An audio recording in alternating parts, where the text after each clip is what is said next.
There is silence now. All are sleeping. All are sleeping fitfully now. There is a deathly hush creeping round this house, a quiet that seeps into this mother's heart and threatens to be everlasting. Susan has sobbed, she has screamed, she has shouted her grief to the clouds and the breeze, to the trees by the river, to the birds in the air.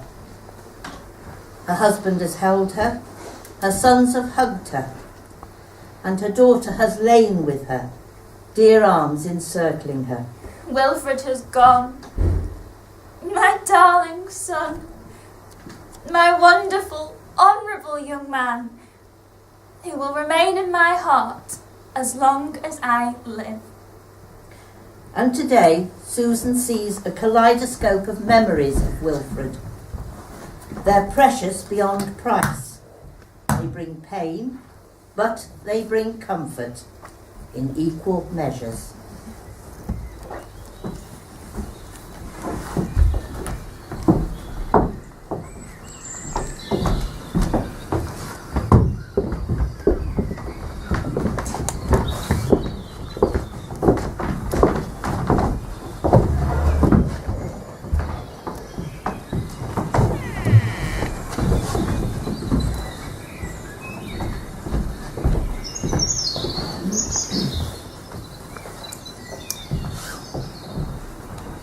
I brim with joy, so does my dearest husband, Tom.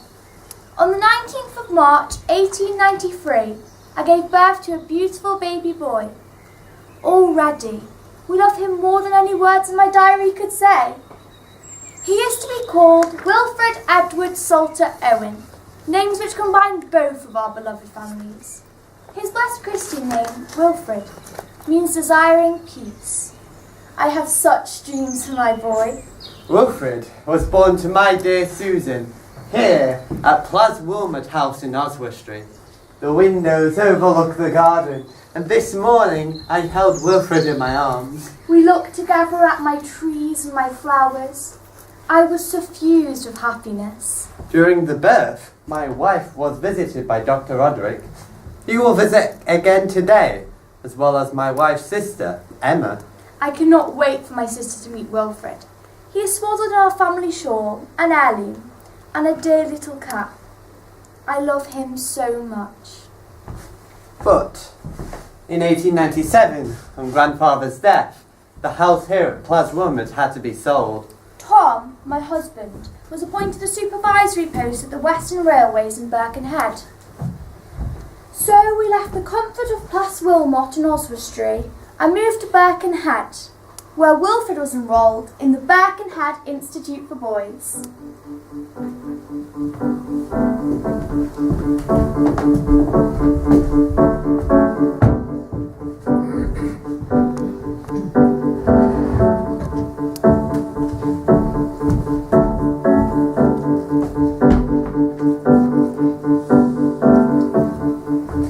During his short 25-year life, Wilfred wrote over 500 letters to his mother whenever he was away on holiday or visiting friends and relatives.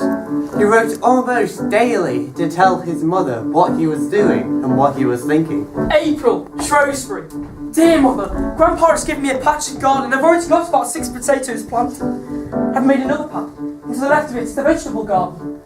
I'm going to market this afternoon and I might buy some seeds. I'm glad to hear that Mary's feeling better. Expect Harold is too. But stop now, my hands are beginning to shake. Wilfred, how I wish I could warm your hands in mine. I send a million kisses for your hands, swiftly across the miles. How kind Grandpa is! How wonderful it is you have your own garden. And your 6 potatoes. They're going to taste better than any other potatoes in the world. I am so proud. May, Reverend, dearest mother, yesterday we had beautiful weather. The sun shone nearly all day. We went to a lantern service. Oh, I did enjoy it. The pictures were beautiful. 39 in all. My precious Wilfred, I'm glad you enjoyed the lantern service. Beautiful singing too. You know I love a choir. The church room with packed full. 20 people were waiting outside the door. One person fainted by the door. Oh well, must stop now. Love to father. You say someone fainted? How dreadful! You must know how to help a fainting person, Wilfred. You lie them flat on the floor, even if that floor is exceedingly cold, as lying flat restores equilibrium in the body. I'll write more next time. I'm off for a walk with a lady from church. She's both ample in girth and conversation. November, Reading. On Tuesday it snowed all day and froze hard. So on Wednesday evening, Dorothy and Leslie and I took our toboggan down to Peppered Common and had a simply splendid, ripping, grand, majestic, glorious, delightful structure that stood in an excruciating time.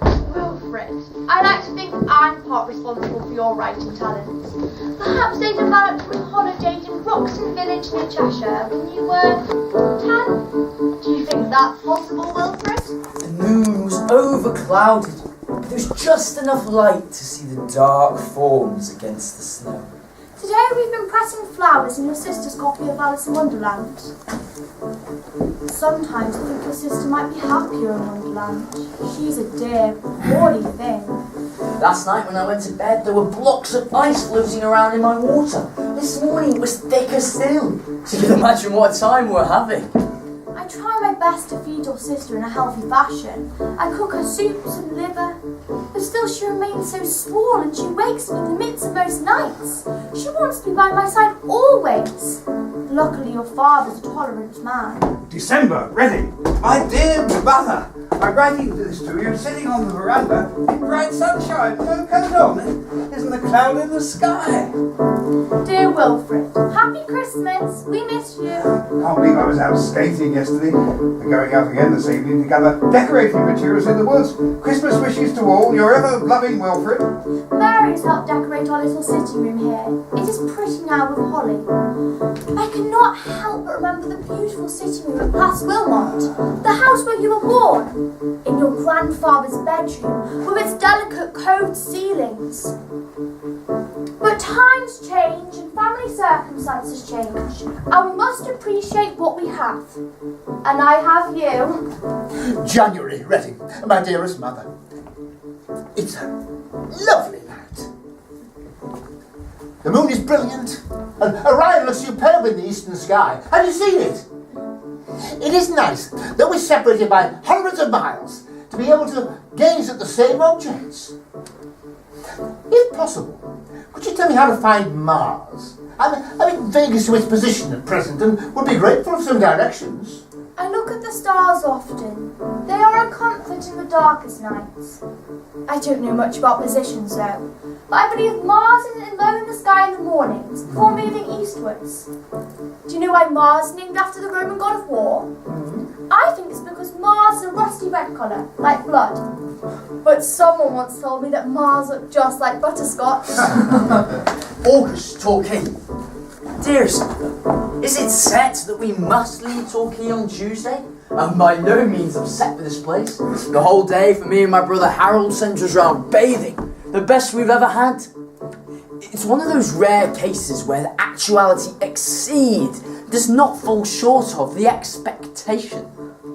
Dear Wilfred, actuality exceeds expectation. It's a rare case. You have wisdom beyond your years, my dear boy. You always have had. When you were a little boy learning to walk, I would grip your hand to support you, but I would often feel you to be supporting me. You already knew how apt I was to stumble. I'm glad you love Torquay, but these weeks without you have been lonely ones. I'm happy you and your brother love the beach. Sea air purifies, Wilfred. It purifies both physically and mentally. And looking out onto a distant horizon thrills my heart. We are of the same ilk, Wilfred, and I know you feel likewise. Mother, since yesterday afternoon my senses have been considerably fluttered. I discovered that a few furlongs away there lives the descendant of Coleridge, Miss Christabel Coleridge, granddaughter of our favourite poet. I promptly discovered her address, and within minutes I was hovering round her dwelling place. I can't believe you actually met Christabel Coleridge. She's a fine novelist as well as granddaughter of one of our favourite poets. And you, my dear boy, actually dared to go and ring her doorbell to introduce yourself. What steeliness, what bravery! Ever since you were born, I've never doubted you would take this world by storm.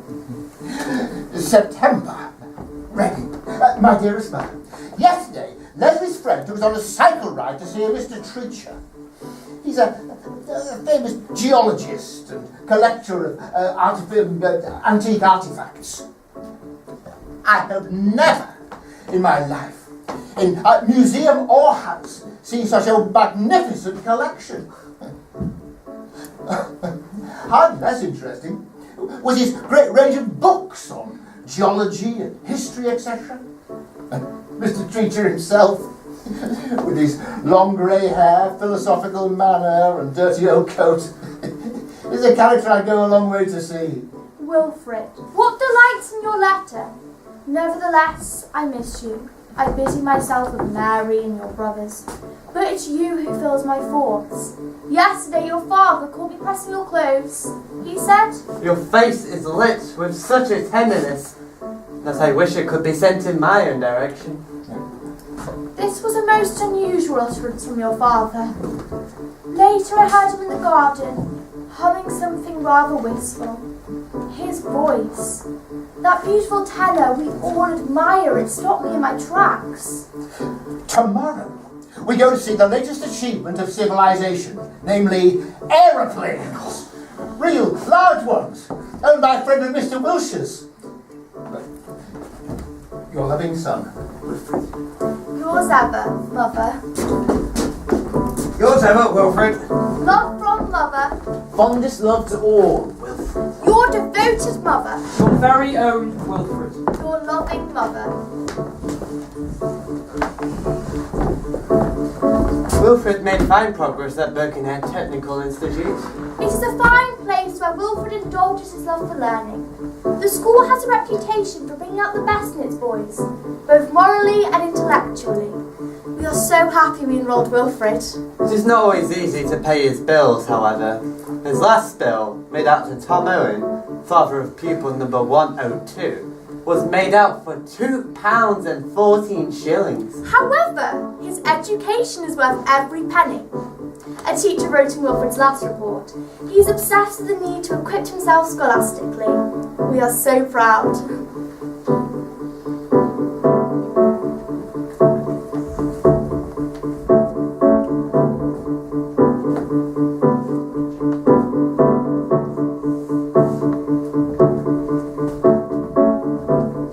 In 1906, I had to move the family to Shrewsbury. My husband Tom was appointed assistant superintendent for the Great Western Railways in Shrewsbury. Wilfred attended Shrewsbury Technical School. I think Wilfred is happy. He cycles and attends prayer meetings, but I keep wondering who he is with. Perhaps I am too particular. Let's get on with it, Susan. I wish I could. Perhaps my ties to Wilfred should loosen, but goodness, this is so hard. I adore him so. After leaving Shrewsbury Technical School, Wilfred's letters began to take on a more serious aspect about a young man who was struggling with his future. Teacher, vicar, poet. In 1911, Wilfred passed the University of London matriculation examination. But without a scholarship, we could not afford a university education for him. Wilfred is my precious boy. I would accommodate all the days of my life for him. And so the letters to his mother began to pour out of him like a deluge.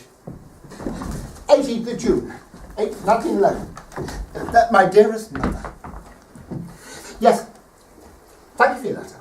Please, could you call on the canon and ask him about the fees? Certainly, it is my wish, if possible, to get into St. Aidan's Theological College in Birkenhead. Whether I want to become a clergyman is another matter. Perhaps the canon's advice might clear things up a bit. Oh, my dear boy, what decisions you have to make. I pray that God will help you on this. The civil service offers opportunities of a kind. Oh, perhaps the church is your answer. I've always felt this to be so. My dear boy, I shall be thinking of you constantly. My dearest mother, yesterday I went to see the Reverend Robson, who revealed what he had in mind for me. That is, to become assistant to some hard-worked or studiously inclined parson, helping out in parish work, correspondence, etc., and generally being companionable to a lonely old bachelor such as himself. He'd heard that the Vicar of Dunstan, Reverend Wiggin, needed some help with his parish and suggested that I apply. What do you think? Your big son, Wilfred. Oh, dearest Wilfred, I know what it is you long for. Your dream is to become a poet, like the poets you love, like Keats and Shelley. And one day you will. The world will know your work. I truly believe this, Wilfred. But for now, perhaps you will find happiness in parish work. Think carefully on this. Wilfred, I'm particularly pleased to tell you that our government has now introduced a sickness benefit for sick workers.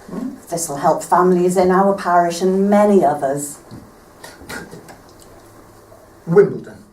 My dearest mother. British Museum. I spent several hours in subdued ecstasy, reading 2 letters by John Keats and 2 books of his manuscript poems, complete with all his alterations and crossings out. His handwriting is rather large and it slopes just like mine. Oh, dearest Wilfred, your father is reading a book about the sea as I write. He often harks back to his seafaring days. Mary and the boys send love. Yeah. Mary is slowly sewing a tray cloth. Harold is playing football. And Colin is sickly. I've kept him in bed. Yesterday, Leslie and I walked to Dunstan Vicarage, but unfortunately the vicar was away in London. I must say, I'm even more charmed than ever by the vicarage, and nothing will stop me going there. As it seems that now the time is right for me to wrench myself away from home. Oh, dear Wilfred, I am thinking of you constantly. Today I'm reading Middlemarch again. I never tire of this book. P.S. A new biscuit has recently been created called a custard cream. I shall save some for when you come home.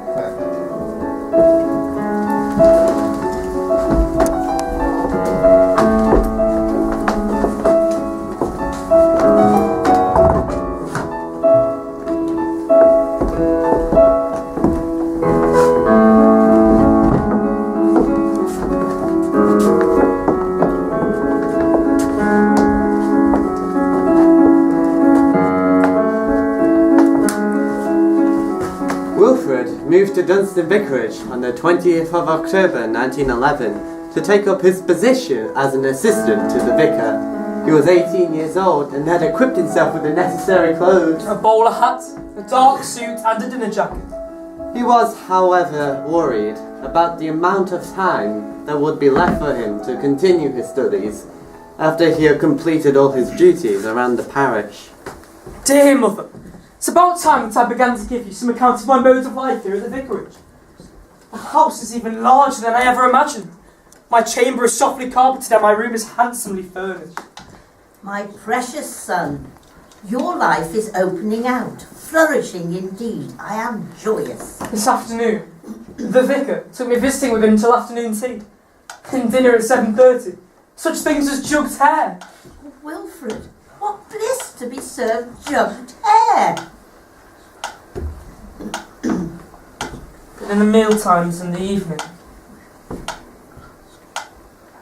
dead silence often prevails here. Generally, we sit round the study fire until bedtime. 11 o'clock precisely. And the vicar reads to us about the Irish revival of 1859. Then we have another private prayer meeting. Plus to father, your loving boy Wilfred. On Wednesday, the 29th of June, 1859, an open-air union prayer meeting was held in the Botanic Gardens, Belfast. In this meeting, many were struck down under deep conviction of sin, some weeping bitterly, but silently, some crying out piteously for mercy, and others unable to utter a word. Dear Wilfred, I have just heard that the beautiful Mona Lisa by Leonardo da Vinci was stolen from the Louvre in Paris. What, my darling boy, is to become of our world? There are Philistines at large. A girl who had found peace on the previous Sabbath Evening stood up, declared she was happy in the Lord, and simply added the words, "Come, Jesus." The effect of her invitation was like the effect of an electric shock, and many sinners came to Jesus that evening and found rest for their souls. I'm so happy you like the vicarage. Our family may have left wonderful Place Wilmot, your ancestral home, Wilfred, but you'll find soothing similarities at Dunstan. I can visualise you now beside the study, fire in the glow of flickering flames. The dogs at your feet? I can imagine paintings on the walls, perhaps pictures of our saints, the church or the countryside. But I trust you still find time for your own private studies, your poetry too, your mother. On Tuesday, the Sunday school teachers assembled here for afternoon tea. An hour sat on the drawing room sofa. Wilfred, I'm just taking some fruitcake to 3 elderly spinster sisters. We'll all pray for your happiness before we eat the cake, I promise. Oh, it's all a time I've seldom spent. I looked at albums of photographs and things, very nice in themselves, but when they run into thousands, one begins to nauseate of... A street in Japan, a street in Winnipeg. A street in Norway. Oh, streets in Normandy. My darling boy, those photographs of streets, how boring for you. Miss Cheshire, a missionary from India, is here now. She took Wednesday night's prayer meeting, will address the children and the mothers here today. Alas, I'm beginning to tire of all these private prayer meetings and the goings and comings connected with them. Dearest boy, meetings and committees. Such things can stultify one's mind, especially a creative one like yours. I'm afraid there are women here on my church committees whose lives are rigidly tethered to minutes and agendas and any other businesses. Oh, but I want to be reading, Mother. You'll think I'm all complaints, but believe me, no one hears them but you. Wilfred, I don't know why, but Harold has suddenly decided he wants to view the Blackpool illuminations. Personally, I feel they are garish and rash. In the afternoons, I'm mostly very happy here, and the consciousness of bringing a gleam of pleasure into a sick room has never been pleasurable. Surprising how my opinions of ploughmen's sons have changed, now that I know some. I thought they had round, vacant eyes and mouths and intellects to correspond. But I find them possessed of fine manners and fine features. Your loving boy, Wilfred. It's clear to me, Wilfred, that you have developed a heightened sensitivity at Dunstan. That is, a greater understanding of the sufferings of the underprivileged and dispossessed people. You show this in your letters. And I've learned from you too. You have given me thoughts to dwell on. Dear Mother, one thing I may state, that's I definitely abandoned the thought of divinity training to enlist an arts degree as one. Such a present is my resolve, for all theological lore is growing distasteful to me, and all my recent excursions into such fields proves it to be a shifting, hypothetical, dusty, unprofitable study. And you, sweet mother, your loving boy. Oh, keep writing poetry, dearest. I read some of your poems last night when I was sleepless. They're rhythmic and beautiful. You have an uncanny gift for appreciating sounds. I like to think it's partly because your father and I tend to be musical. 4th of January, 1913, Dunstan Vicarage. Dear Mother, I escaped from this hotbed of religion, and I longed for more than I could have ever conceived a year ago. It reminds me of that old grange at Westwood Home, whither the priest would resort and hatch plots for the salvation of England. My darling troubled boy, be strong, Wilfred. To leave the vicarage would mean a terrible bust-up. To have no intention of leaving by smuggling my intentions down the back stairs. I will vanish in thunder and lightning if I go at all. A bust-up. What an unpleasant word. May be necessary. But your spirits will be made whole. Reverend Wigan has broken his promise to tutor you regularly. Hate uttering this. The Reverend sees you as an unpaid lay assistant rather than a prospective student. 4th of February, 1913, Dunstan Vicarage. Dear Mother, this morning I managed to broach the subject of my leaving to the vicar. He had only been waiting for me to be the first in the matter. Unless you get right, we must pack off this very week. Friday, perhaps. Oh, be strong, Wilfred, be strong. Wilfred, I must tell you, Mrs. Blake has a new sewing machine. It's almost magical. She's kindly making Mary a party dress. It is rose pink and will bring colour to Mary's pale cheeks. Now I'm stroking the memory of your cheeks, my Wilfred. There are just a few hours or days left for me to consider it. These few days will be the most intensest of my life, but my allegiance to you and to Father is never to be shaken. For the rest, I have not the slightest feeling of humility for anything in existence, but the eternal being, the principle of beauty, and the memory of great men. Your loving boy, Wilfred. Dearest boy, I'm so sorry you are distressed, but keep well, Wilfred. Your quotation from Keats's letter was most apt. Remember, never sleep in unaired sheets. To check, put an ordinary hand mirror between your sheets. Leave it for 5 minutes and then take it out. If the glass is misty, it's best to remove the sheets once and sleep between the blankets. Wilfred left Dunstan Vicarage on the 20th of October 1911. The whole experience left him with severe bronchitis and his nerves shattered. He moved to Torquay to stay with my sisters and convalesce. And then later in that year, he sat unsuccessfully for a scholarship in University College in Reading. Dearest Wilfred, today I found something wonderful. You had left your copy of A Midsummer Night's Dream on your bed. While changing your sheets, I saw you had started to draft a poem. On reading it, I wept from the beauty of it. Acting on a doctor's comment that a winter in France would do him good, Wilfred managed to secure a teaching post at the Burlet School of English in Bordeaux. He moved to France by the end of September 1913. I gave him a small allowance to eke out his meagre salary.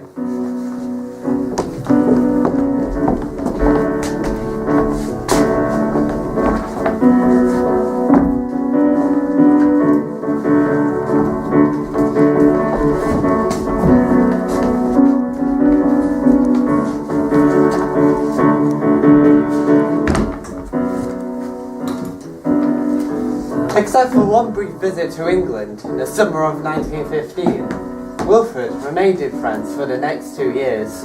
Leaving home in September 1913 proved to be a final break. By the time he had sent his first postcard in the third week of September, Wilfred had found a room in Rue Castlemorden, a grimy back street near the cathedral, and had adjusted to a new country and long working hours.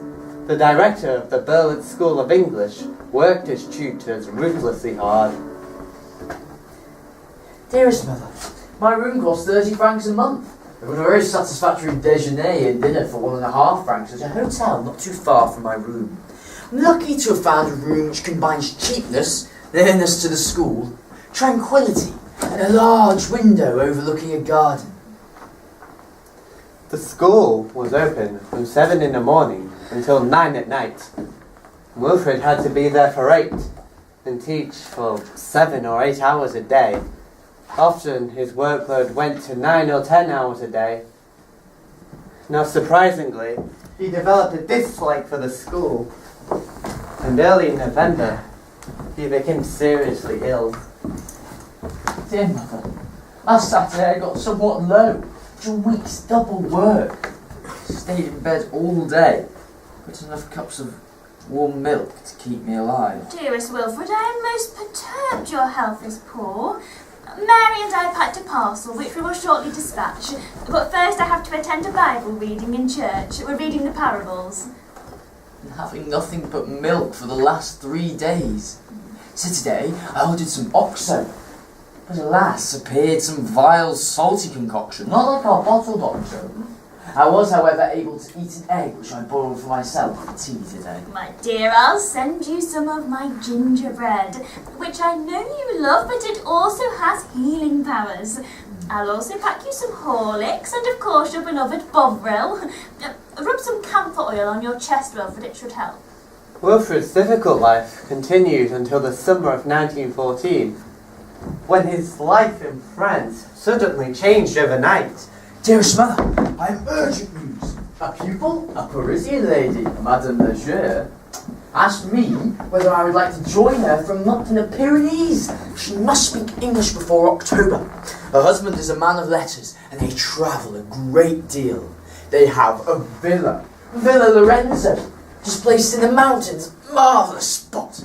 Madame was a daughter of 11. I'm in great excitement. I'll tell you immediately I know more. Oh, dear Wilfred, I certainly look forward to hearing more. I am as excited for you as you are for yourself. In haste I write this postcard. I hope you enjoy the picture of the wonderful Eastgate clock at Chester. This means that Wilfred's plans of directing a Berlitz School of English, of taking a French course for foreigners at the University of Bordeaux, had to be put aside for the time being. This new plan sounds fascinating, Wilfred, and the Leger family sound most interesting. And you have the chance to be in the wonderful Pyrenees. Your ever-loving mother. Friday, the 31st of July, 1914. Villa Lorenzo.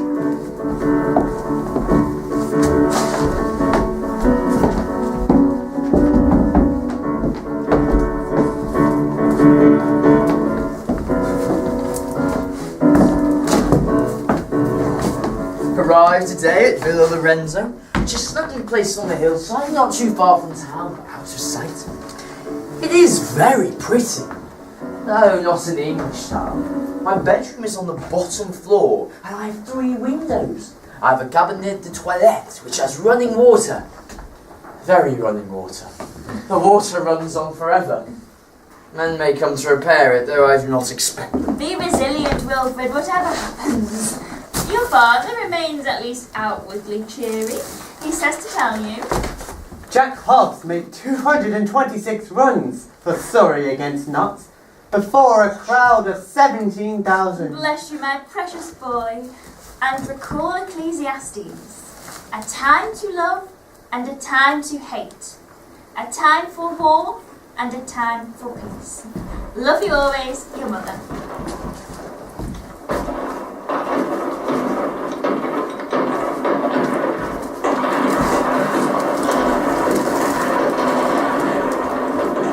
First of August 1914. War declared on Germany. England expects that every man will do his duty. That's it, mother. News of war made a great stir in town. Women were weeping. Work was suspended. 2nd of August 1914. My dear Wilfred, yes, we are now at war. Whatever happens, I pray you keep safe.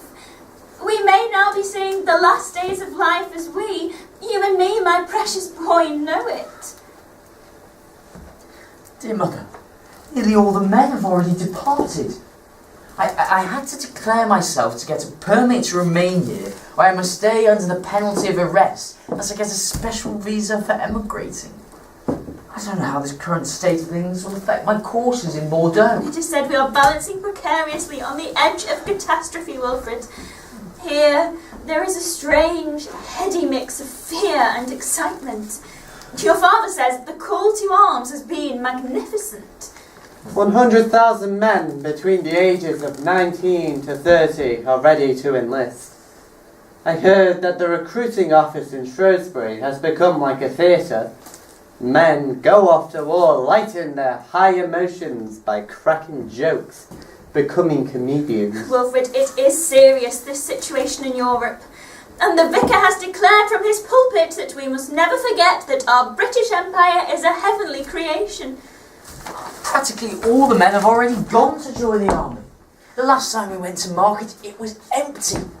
All sorts of absurd stories about spies and lurking Germans. Feel shamefully out of it up here, passing my time reading a newspaper in an armchair of a shady garden. Though I sometimes speak lightly, my thoughts and prayers are with you constantly. I hold you close, Wilfred. Fondest love. Mother, numbers of Bordeaux ladies have gone to join the army as nurses. The only thing that I could do, so Madame Lejeune says, Would be the stretcher-bearer on the battlefield. through all my years of playing soldiers and in reading the history, I've almost a mania to be fighting, to serve. For I like to think that this is the last war of the world. Do you think your Madame Leger has ever been an actress? They say many French women have the attributes. Be careful with her, Wilfred. Be vigilant. The news of war today is decidedly bad. We're aware that the Germans are over the frontier in northern Belgium. The English and French losses are heavy. We are very unquiet here. Yes, Wilfred. The troops of Europe are ready for battle. Here, there is much pride swelling in maternal breasts and much squaring of manly shoulders. As I write this, your sister Mary is out picking wildflowers. She says, although you can't see them, they'll be for you. Mary doesn't fully understand this war, and I'm glad, because Mary's mind is a gentle one. She says, not in so many words, that she fears the war will bring on the imminent death of her beloved Viral. Sweet, my mother. The war affects me less than it ought. I feel my own life more precious and dear in the presence of this deflowering of Europe. I am furious with chagrin to think that the minds that have excelled the civilization of 10,000 years are being annihilated, and bodies, the products of eons of natural selection, just being melted down to pay for political statutes. The world is madder. Keep safe, Wilfred, please keep safe. I cannot say it often enough, but I am your mother who loves you like no one else, although your father would say he feels for you equally. Mary misses you desperately. She says, would you like her to knit you a balaclava? No, I've been waiting for definite news to give you. Madame Leger is obliged to leave here by the 15th of September, leave Bordeaux early in October. She will take the boat from Bordeaux to Le Havre and thence on to Montreal. And would like me to go on the same boat. Dear Wilfred, women can and will be temptresses, particularly to a boy as beautiful as you. Take care, my dearest boy. But I will remain in Bordeaux. I have 4 pupils at present. I've answered some job applications in the Schoolmaster magazine. A temporary French master is wanted in Birkenhead, also in Chester. I'm to apply to Mr. Lovell, Education Office, Town Hall, Chester. Mrs. Blake says we are seeing the beginning of the end of the age of the servant. She called on me just now with some plums along with her confidently expressed opinions. A love from your mother. Dear mother, nothing came of my applications. Though I've not abandoned the idea of enlisting, though it needs to be discussed. My present life does not, as father has pointed out, lead to anywhere in particular. Though situated, say, where I was in 1911, I don't think I could have done any wiser than I did. My thoughts and prayers are with you constantly, Wilfred. Fondest love. Of the many prospects of the world that I have spied upon, there's only one field in which I could work willingly and work without wage. My faith is like a weathercock. My hope is like a tower, strong and haughty. My love is as wide as the wide world. I was a boy when I first realised that the fullest life livable is a poet's life. My later experiences just ratify it. A poet's life, my son. Yes, that must be the fullest life livable for you. Dear mother, I pine spiritually for the need of talk with you. I would either my audience be the whole world, or you. There's no one else with enough sympathy or understanding. I have small pity for the people around me. But as I grow older, the better I understand your devotion to me and your children. I know we share a grief at being apart. And believe me, I feel your mania, your desire to fight. You are devoted to your country, you are honourable and worthy, but you are, above all, my precious boy. Please, please keep safe. I noticed an announcement stating that any gentleman returning to England from abroad would receive a commission in the Artish Rifles. Such officers would be sent to the front in 3 months. And how do you most intensely want to fight? Dearest boy, I called in the local school before the children finished for summer. We sang Land of Hope and Glory, one boy playing his grandfather's trombone. One teacher sobbed uncontrollably. Her sweetheart is at war and she fears for him. I promised to pray for him. I've written to the Artish Rifles. If I do not get an English commission, I should like to join the Italian army. Either way, I'll be out of work here in August as my 4 pupils are on holiday. I'll part with the 4 boys with regret. 3 of them very regretfully, and one of them very sorrowfully indeed. And after the singing, Wilfred, the children had a spelling test. The words included camouflage, lieutenant, propaganda, barbarism, and what a world the children grow up in. I shall get away early in September. I shall take the boat. Don't know which one yet. Rifle training begins in London, continues in Epping, and finishes in France. Yours ever, W.E.O. Talking of school, your esteemed headmaster, Mr. Browning, has refused to enlist as a conscientious objector. Harold calls him a conchy, an ugly word, but I'm sure Mr. Browning thought long and hard. Needless to say, I pray for you often, as do we all.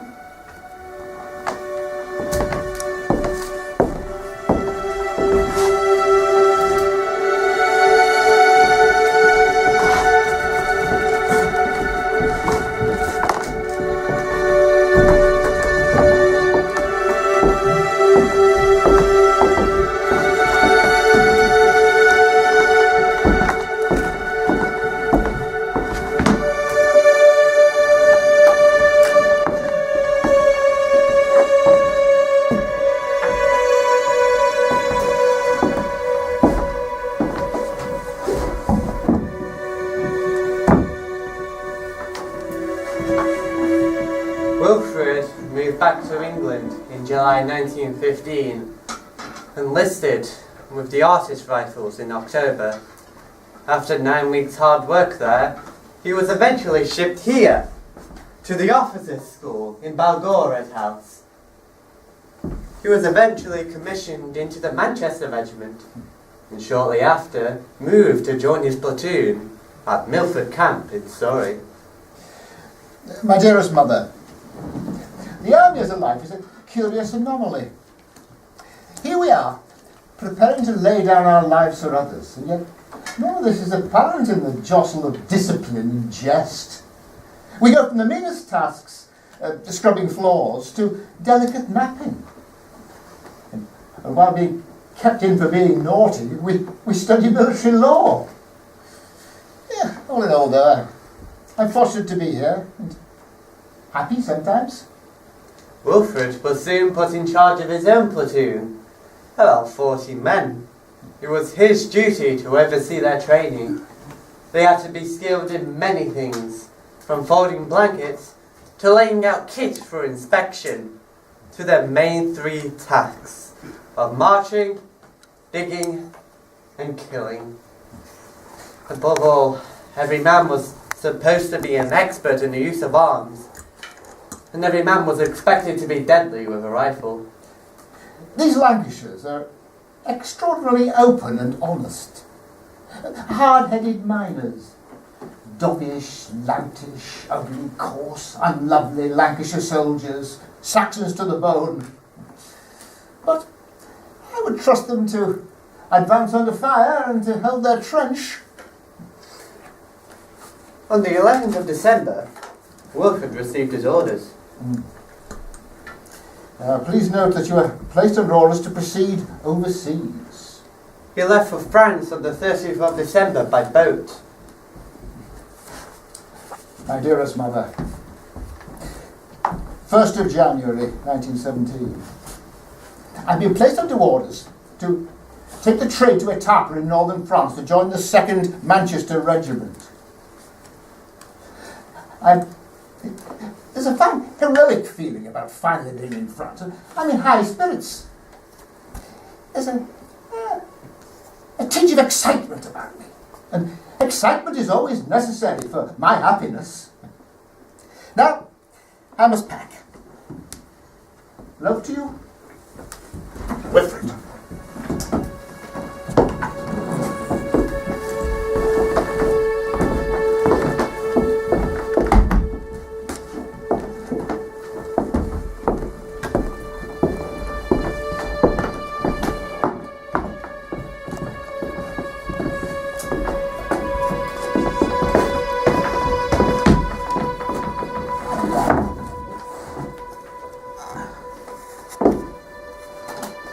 France, 1917.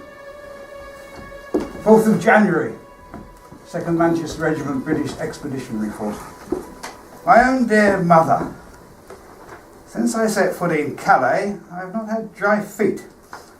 At base camp it was not so bad, but after 2 days we were let down into the real thing.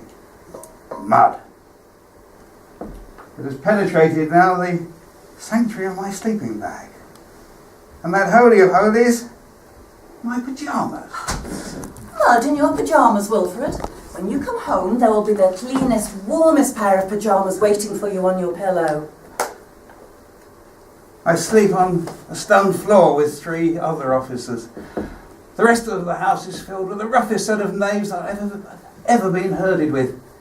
Even now their vile language is shaking the flimsy door between our rooms. We eat and drink out of old tins. We are never dry, never off duty. On the faces of all the officers there is a harassed look I've never seen before. There will be no old tins in my kitchen. You will eat off your grandmother's best willow pattern plates when you come home.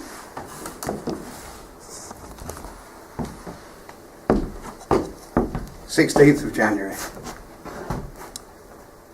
My dearest mother, I can think of no excuse to deceive you over the last 4 days. I've suffered 7th hell. I've not been at the front, I've been in front of it. We had a march of 3 miles down Shell Road, and then another 3 miles down the flooded trench. At last we came to where the trenches had been flown flat out, and we had to go over the top. It was of course dark, and the ground was not mud, not sloppy mud, but an octopus of sucking clay, 3, 4, 5 feet deep. God be with you, Wilfred. Men have been known to drown out here, Mother. 3/4 dead, I mean each one of us 3/4 dead. We reached the dugout. Water filled it to a depth of 1 or 2 feet. I nearly broke down and let myself drown in the water that was slowly rising over my knees. Oh, Wilfred, how my heart sank on reading the conditions you face. But I know your strength is unquestionable. You will do the best for your men. I am proud of you. Towards 6 o'clock, about the time you'll be going to church, the shelling grew less intense. I allow myself to tell you these things, and I'm never going back to this terrible position. I mean, it's the worst the Manchesters have ever held. We're going back now for a rest. Look after your feet, Wilfred. Extra socks are essential. I'll send more. You need to change 3 times daily and inspect your feet regularly. I hear in some platoons the soldiers are paired up. They're then responsible for the care of each other's feet. Whale oil works wonders, you know. Please send safety razor and blades, 2 pairs of socks, 6 handkerchiefs, a soap box, and some paraffin for my hair. I can't wash my hair. I've taken washing my face with snow. Yours ever, Wilfred. Socks have been posted today, Wilfred, along with 50 players' cigarettes. I shall pray for your feet tonight. With fondest love, Mother. 19th of January. My dearest mother, where you are a long way back now in a ruined village, all huddled together in a farmhouse. We all sleep and live in the same room where we try to eat and live. My bed is a hammock made out of rabbit wire. Snow is deep about. We are squalid beyond my previous imaginations, but safe. Oh, my dearest Wilfred, on reading your letter I wanted to enfold you in my arms. I want to hold you and keep you warm and safe forever. And one day soon I will. You will come home to us, you will lean back in your chair, rest your weary feet on a stool, and our house will once again echo with your laughter. Oh, Wilfred, you will be back with us soon, and we will know such joy. For February. Dear Mother, I am now indeed very far behind the line. To begin with, I have come out quite unhurt, apart from a spot of dysentery. I have no mind to describe the horrors of this last tour. It was worse than the first. Because in this place, my platoon had to lie in the snow under the deadly wind. By day, we could not stand or crawl about because we were behind only a little ridge. Is it a marvel we did not all die of the cold? Only one of my party actually froze to death before he could be brought back. But a good many others are in hospital. Mary is sitting beside me as I write. She was bewildered to hear that boys aged just 12 have joined up to be soldiers. Her heart is kind and she weeps tears. Your father is singing O Sole Mio, the song that everyone seems to be singing by Enrico Caruso. Oh, your dear father is desperate to keep our spirits up. I lost my gloves in the dugout, but I found one mitten in the field. My feet ached till they could ache no more, so they temporarily died. I kept warm in the ardour for life. I forgot hunger in the hunger for life. The intensity of your love reached out and kept me living. I thought about you and Mary all the time. My dear boy, I live every moment with you. I see, hear, feel all that you tell me. Through my faith, I know that this horror will pass. It will. I truly believe this, Wilfred. Today we were marooned on a frozen desert. There's not a sign of life. Not a blade of grass. Not an insect. Once or twice in the day we saw the shadow of a big hawk scenting carrion. Wilfred, my heart ached on hearing how the land has become a treeless, grassless, frozen desert. But I know that one day you will again enjoy the bliss that you've always found in the natural world. At last I got back to the village and found your precious letters and your parcel of good and precious things. The lamp was perfect, everything was perfect. Tomorrow I shall send you a postcard from this village. Your ever-loving Wilfred. Dearest Wilfred, I'm thinking of making bandages for the soldiers rather than sending Bibles to Africa. Far more practical in the current circumstances. I love you, your mother. 19th of February. Advanced Horse Transport Depot. Dear Mother, your 3 parcels arrived within 2 days of each other.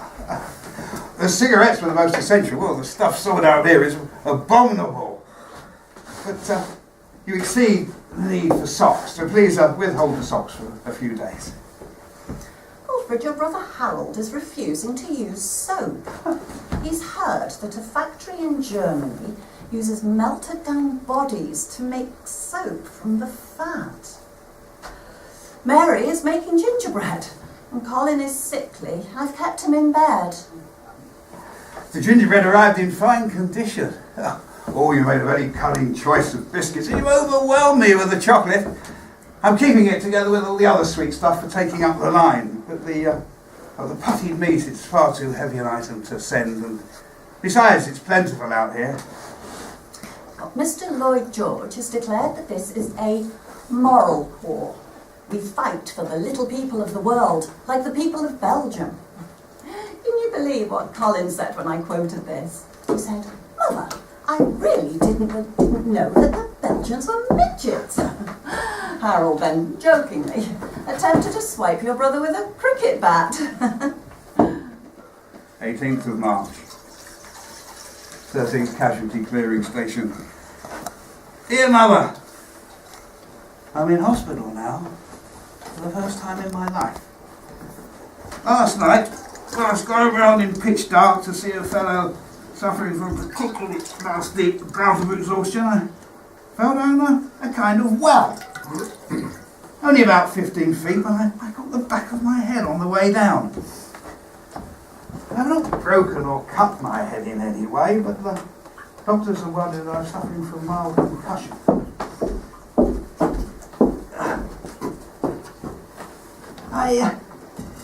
When I got back, I was suffering from a very high fever and seized with muscular pains. Oh, Wilfred, what a dreadful fall. But I'm so glad you found comfort and recovery in hospital. 24th of March. In my walk today, enjoying at leisure the sunshine and the appearance of peace, I determined what I should do after the war. I determined to keep pigs. I should like to take a cottage and orchard in Kent or Surrey or Sussex. Give my afternoons to the care of pigs. What do you think of this? Perhaps you think I've gone clean mad, or translated by the knock on my head. Oh dear, Wilfred, I'm not surprised you want to keep pigs. You loved the huge pigs at Bickerton when we holidayed there years ago. What a dream to hold on to. 4th of April. Dear Mother, today we captured 6 machine guns, numerous other guns, and of course, the position.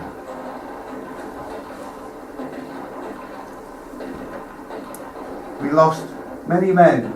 My poor friend Hayden will not live, and other officers fell in the field as well. It is interdicted to give you any figures, but a good number of us are wounded. Last week, Wilfred, Mrs. Fisher died, aged 98. We held the position for 4 days and 4 nights, in the open without relief and in the snow. And for those 4 days I did not sleep, because the others were far more fagged out from the recent fight in the night, who'd come fresh from bed. And also Margaret Poole gave birth to twins. And Charles, from the chemist, married June from the baker's. He's 43. He was too old to fight. I kept alive on brandy and the fear of death, and the glorious prospect of the cathedral town below us, glittering in the morning. Keep safe and warm, my boy. And remember, beauty can be found in the world in the most surprising of places. It was not known exactly where the Boche were lying in front of us. The job of finding out fell to me. I set out at midnight with 2 corporals and 6 picked men, and we prowled around until we clearly heard voices so marked the line of their trenches. You might think that my job was done, but all orders were also to find out the force of the enemy. So I took an inch of cover and made some noise. Instantly, we had 2 machine guns trained on us, so we made a scramble for home. Mrs. Blake called today. She was full of gossip as always. Mr. Blake's bought a new car. It's cost £250. Tell Mary that Captain Green was immensely complimentary about her gingerbread. You're always and ever your very loving Wilfred. Oh, Wilfred, I've been and placed flowers on the altar of our church today. Mary polished the lectern. She did it very well. I told her she shines at polishing. She failed to appreciate my very weak joke. Harold, however, guffawed almost uncontrollably. 26th of April. Dear Mother, immediately after my last letter, we were sent back up the line. Twice in one day we had to go over the top. Never before has the battalion come under such intense shelling as rained down upon us as we crossed open ground. The next day the Colonel sent out this message. I was filled with admiration at the conduct of the battalion under heavy shell fire. Leadership of the officers was excellent, and the conduct of the men beyond praise. The reward we got for this, of course, was to remain in the line for 12 more days. Darling boy, well, that was so horrifying, so sad, so brave. I am fearful, I am scared, but I am proud of you. You are in my heart day and night. For those 12 days I did not wash my face, nor take off my boots, nor sleep. We lay in holes where at any moment a shell might put us out. I think the worst incident was one night when we lay in the rain upon a railway embankment. A shell hit the top of the bank just 2 yards from my head. Wilfred, I feel the need to share my life with you. All the ordinary little things. Maybe they will soothe you, calm you in the midst of your distress. I was blown up in the air and away from the bank, and spent the following days in a hole, just big enough to lie in, covered with corrugated iron.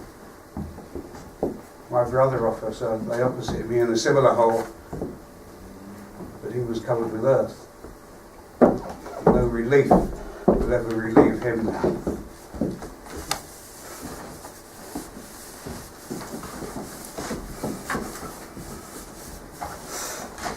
Wilfred, Mrs. Blake called today and brought her a copy of The Landswoman. It's the journal of the Women's Land Army. The cover shows weary women with cart horses beneath a gaudy yellow sun. But it's quite interesting and has advertisements for things like Otein face cream, said to preserve the face of your beloved. 2nd of May, 13th Casualty Clearing Station. Dear Mother, back again at the Casualty Clearing Station. The doctors have forbade me to go back into action. I've not gone sick or anything, but they are worried about my nerves. Wilfred, I'm making bread today from dried ground turnips. Mary is preparing the turnips. Colin and Harold send love. I still, of course, suffer from the headaches. This means that I must stay here and miss the next action. Your father is painting our front door today, and soon you, my beloved, will walk back through it and be with us. 4th of May. Every day I expect to hear something about being moved from here, but nothing ever happens. We're a cheery bunch down here this time, and I like everyone as good and interesting fellows. Oh, bless you when it's light. Bless you when it's dark. My arms ache to hold you again. Some of us have been sent down here as a little mad. Perhaps I'm among them. One man in particular is known to be a complete brain case. He's a Trinity College boy and a nephew of Sir Frederick Treves, surgeon thinking Edward the 7th. He is, of course, completely sane and may get sent back to England. Mrs. Martin called today, Wilfred. She brought Harold some biscuits that she had made from flour, butter, cocoa, ground rice, sieved boiled potatoes, eggs and treacle. Harold fed them to next door's dog and it was promptly sick. Oh, Colin laughed until he cried. I have no other news other than that it's been splendidly hot and we've been living a lounging, irresponsible life. It will not last, but I do not care. Oh, dearest Wilfred, I pictured you lounging in the sunshine with great and interesting fellows. Sunshine is restorative, as is the company of good souls. Players' navy cuff and a thin violet shirt are all I want, Mother. I left the shirt in my drawer at home. Your ever-loving Wilfred. I have parcelled up your Viola shirt, and along with Player's Navy cut. I've also enclosed a copy of the latest work by T.S. Eliot, The Love Song of Alfred J. Prufrock. I have lightly ringed my favourite lines. With fondest love, Mother.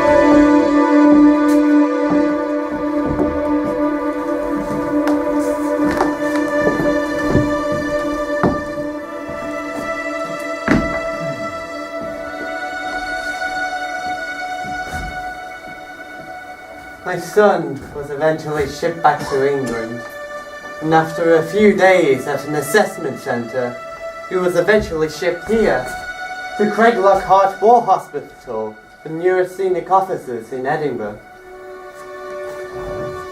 My dearest mother, Craiglockhart War Hospital. There's nothing very attractive about this place. It has all the melancholy atmosphere of a decayed hydro. No! I won't see the medical officer until tomorrow. I don't know how long I shall be here. A fortnight, perhaps. If you're going to come to Edinburgh, come this week. I'll find some lodgings for you in the city. And perhaps you can go and see Mrs. Bullman for a short holiday. Wonderful to visit you in Scotland. I believe you are recuperating well. There was some colour nestling in your darling cheeks, and your charm wasn't evidenced. How many other mothers were met at the hotel by a handsome son who tells her she looks beautiful, veiled in azure. I'm full of activities here now. Last night we started a natural history group. I gave a successful lecture on Do Plants Think? We sat around the table today, pretended you were Wimmersall, and your father recited the song. Thy wife shall be as the fruitful vine upon the walls of thy house, and thy children like the olive branches round the table. Mary tells me she wants to help the Red Cross, but is scared of being asked to dust anywhere. So she's done some dusting practice in your room.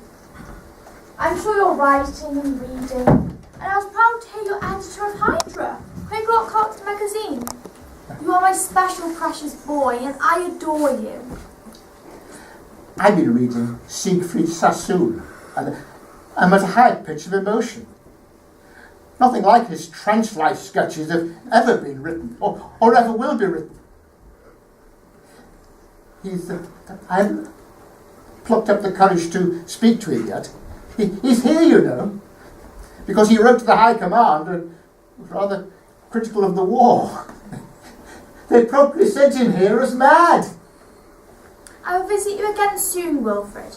At this moment I'm making fish sausages, cooked fish, rice and breadcrumbs. I'm sure you're going to do fine, Wilfred. The Lord will keep you safe, my darling. At last! An event worth a letter. I have made myself known to Sassoon. He's tall and stately with short brown hair. Some of my early sonnets he didn't care for, but a short lyric which starts, "See me at morn, but only with thy laugh." He declared a perfect piece, quite charming. The last thing he said to me was, Sweat your guts out writing poetry. I'm ecstatic. Knowing you're constantly writing is heartening, and you've met Siegfried Sassoon. His very name excites me. Fancy my boy knocking on Mr. Sassoon's door. Wonderfully appreciate your work. Fancy him asking for a signed copy of your poem. And Wilfred, most importantly, take heed of the advice he gave you. Sweat your guts out writing poetry. I'm so proud. Last week, I wrote 6 poems. And when I showed them to Siegfried, he said, You must hurry and get those typed up. he's going to get Heinemann to publish them for me. Last Monday, Peter Williams married Ruby Jones while on leave. People are marrying in haste. I hope they don't repent at leisure. Mary tells me she's going to get married when she's 45. I heard this morning that I'm due to leave here on Tuesday. I'm rather upset about it. Especially as I've been so happy with Sassoon. Someday we must tell the world how we sang and shouted, whistled and laughed at the dark streets of Edinburgh. and how we laughed under as the meteors showered around us, and we felt calm under the winter stars.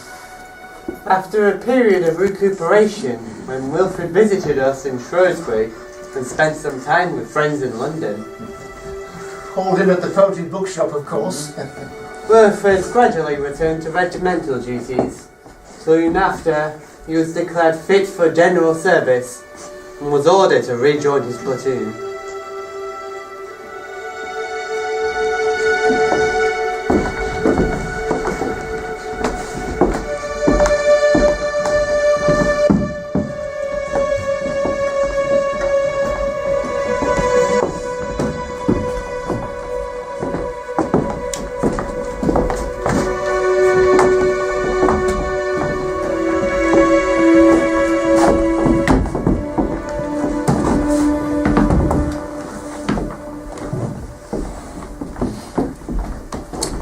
Saturday, 31st of August, 1918.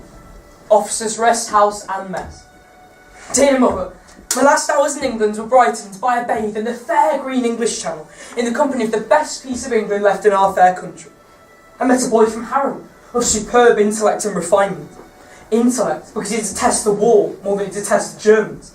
And refinement, because the way he spoke of the sun, the sea, the air, and everything. In fact, the way he spoke, Mother. Did I ever send you a copy of Siegfried's poem in which he states, For the last time I say, war is not glorious, though lads march out superb and die victorious. Dearest Wilfred, I know war is not glorious, but you are my glorious son, in whom there is so much glory. When you read this, please picture me and your father beside you, speaking the words of this beautiful song. Our words and our hearts will be in unison. I pray you feel comfort. The Lord is my shepherd, I shall not want. He maketh me lie down in the green pastures. He leadeth me beside the still waters. He restoreth my soul. He maketh me walk down the paths of righteousness for his name's sake. Yea, though I walk through the valley of the shadow of death, I shall fear no evil, for thou art with me. Thy rod and thy staff, they shall comfort me. We are all beside you, always, my wonderful boy. I bless you from the depths of my aching heart. Dear Mother, the sun still shines, although large numbers of wounded are being rushed down the road this morning. I'm now in a YMCA, vacant of any custom. My precious boy, I hope you received my parcel, Harold and Close and Brilliant Team. YMCAs can be quite comfortable, you know. How are your teeth? I hope your spectacles wear well. Your father is sitting on your bed in a patch of sunlight. He regularly does this. Colin is asleep on the couch. Here is the list of things which, if you send at once, should reach me here. Paraffin, boots, 2 small towels and pyjamas. Orders have come through the time to return to my old battalion. So my new address will be the 2nd Battalion, the Manchester Regiment, BEF Front. The staff here think they are doing me a favour by sending me back to my old unit. It's certainly better than any of these Lancashire units. I'll write more next time. Your loving boy, Wilfred.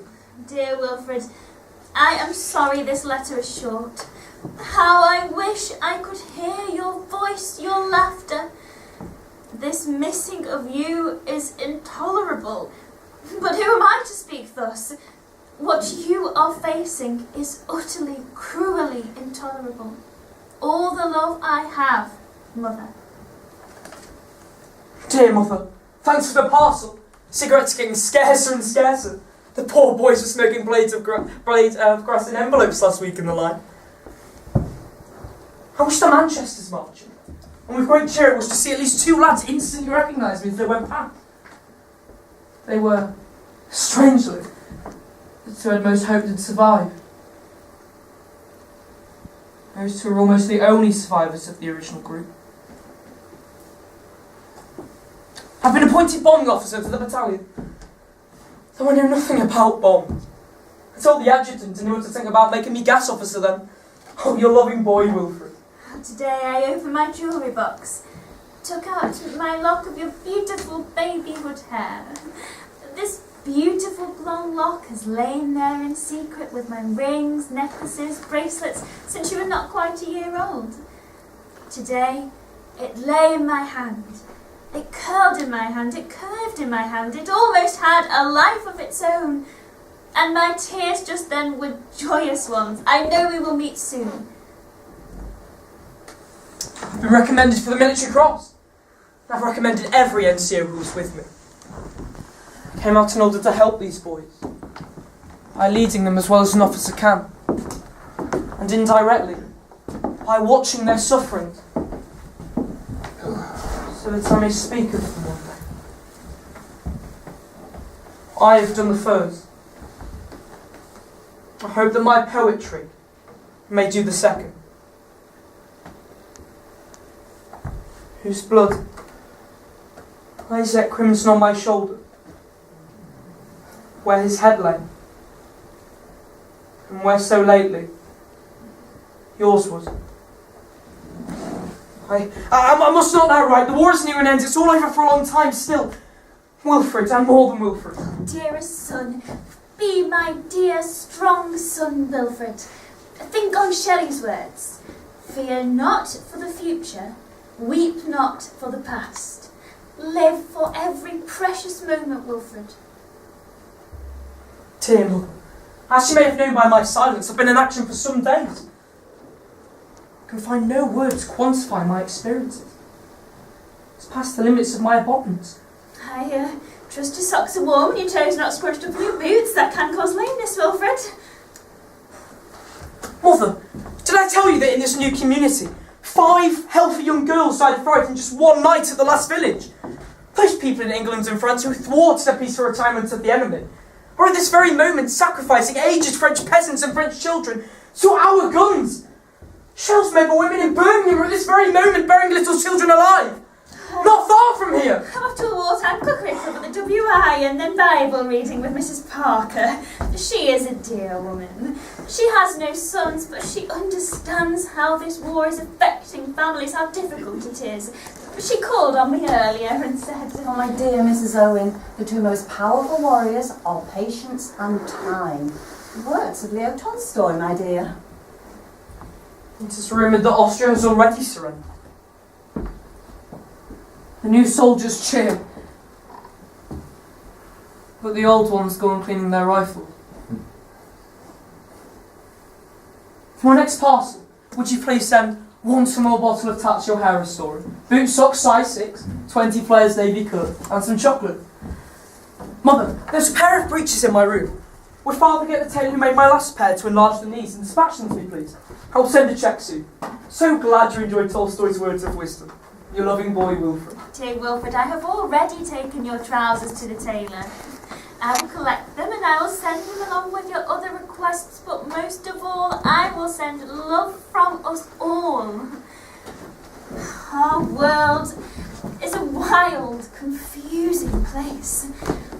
Your father and I were just discussing the revolution in Russia, now declared a republic. And your father says... Harold was intrigued to hear that an exotic dancer named Mata Hari, tried for spying, was shot at dawn by a French firing squad near Paris. And we hear Chinese labourers help dig trenches on the Western Front, and the magnificent Lusitania has sunk. But my dear sweet Mary goes on knitting her balaclavas. There are blackberries growing in the wood, and I will make jam for the soldiers. Colin is drawing a bird, and Harold is whistling while cleaning his boots, and your dear father is singing. God be in my head and in my understanding. God bless you, Wilfred. God bless you, Wilfred. Thursday, 31st of October, 6:15 p.m. The 2nd Manchester Regiment. Dear Mother, I will call the place in which I am now writing the smoky cellar of the Forester's house. I write on the first sheet of the writing pad which came in your parcel yesterday.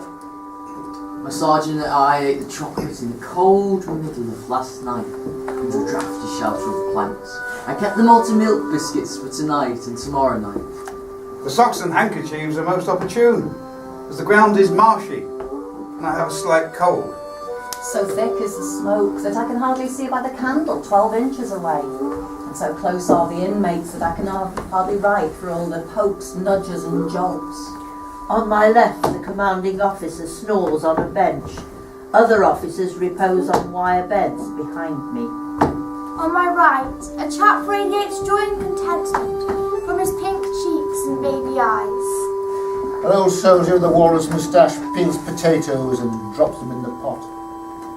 Beside him, the chef chops wood, and another feeds the smoke with more wet wood.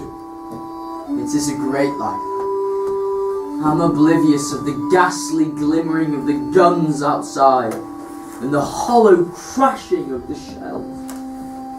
There is no danger down here, or if there is any, it will be well over before you read these lines. I hope you're as warm as I am here, as serene in your room as I am here. Of this I am certain. You could not be visited by a band of friends half so fine as those that surround me here now. Your loving boy, Wilfred.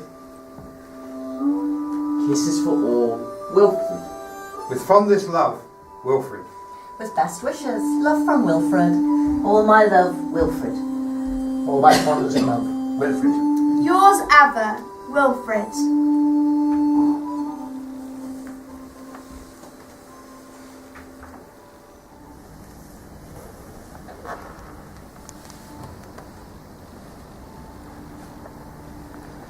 This was our son's last letter home. He was killed at dawn in a canal bank near Oars 4 days later, 4th of November 1918. He was 25 years old. 23 other soldiers were killed in the fighting that day. 1 week later, the war was over. News of his death reached us in Shrewsbury as the church bells were ringing out in celebration for the end of the war. There is silence now. There is a deathly hush creeping round my house, a quiet that seeps into my heart and threatens to be everlasting. All are sleeping now. All are sleeping fitfully now. But today, I see a kaleidoscope of memories of Wilfred. They are precious beyond price. They bring pain, and they bring comfort in equal measure. I see mine and Wilfred's daily walks with the Lord, our Bible readings, all those discussions with my alert, intrigued, questioning little son. I see him on the platform at Birkenhead Town Hall. He is collecting his very first prize on speech day. Oh, I feel my pride at the promise of his beckoning future. And I see Wilfred's caring, his kindnesses to us all, to Harold and Colin and Mary. Perhaps one day I'll smile remembering how he took them walking, my little ones tethered together by my clothesline, odd dogs running alongside a frenzied canine bewilderment. And perhaps one day I'll laugh out loud remembering Wilfred's sterling advice. Get out of the house, Mother. Go abroad, take exercise. Drink a glass of claret every night. And I remember family games, charades. Board games on Sundays. Yes, Wilfred letting Mary, his sister, win. I remember beach games on holidays, races, cricket. I remember lighting candles at top of Mo Valley. And how one hot, sultry afternoon in our summery garden, I fell asleep, waking to find Wilfred covering me with flowers, those wild ones we loved, columbine, dog rose, pink, purple, foxglove. And I remember Wilfred the student. The parish assistant, the teacher. But most of all, Wilfred, my beautiful soldier poet. My magical young man who cared for his man, who fought for his country, who wrote words that deserve to be seen by the eyes of the world.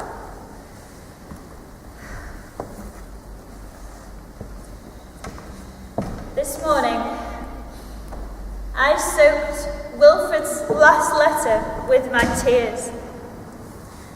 And this evening, deep inside my jewellery box, I found his very first letter to me, written when he was a little boy away camping, away from me for his very first time. I've got a lantern. We'll light him up tonight. Wilfred was my lantern.